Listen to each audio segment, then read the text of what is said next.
the drug war will be pursued relentlessly in accordance with the oath I will be taking on the basis of the Constitution.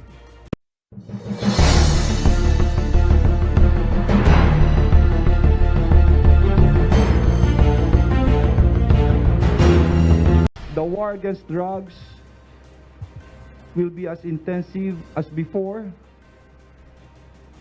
on the basis on my oath as a public official in accordance with the Constitution. Sa kauna-unahang pagkakataon, formal nang humarap bilang bagong kalihim ng Department of the Interior and Local Government si Secretary Ben-Hur Abalos Jr.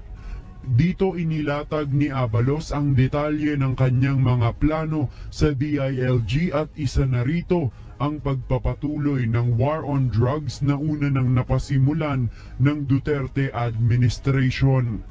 Naniniwala si Secretary Abalos na dapat puksain ang problema ng iligal na droga sa bansa na anya'y sumisira ng lipunan at magandang kinabukasan.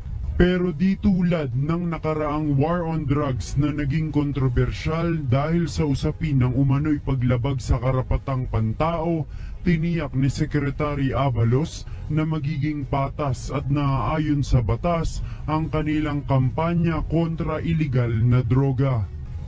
At upang mas matutukan ang war on drugs, paiigtingin ng DILG ang pakikipag-ugnayan sa Department of Justice upang makapagtalaga ng mga maaaring sumaksi sa isasagawang raid. Layo nito na mas mapabilis ang usad ng kaso sakaling mag-umpisa na ang investigasyon laban sa mga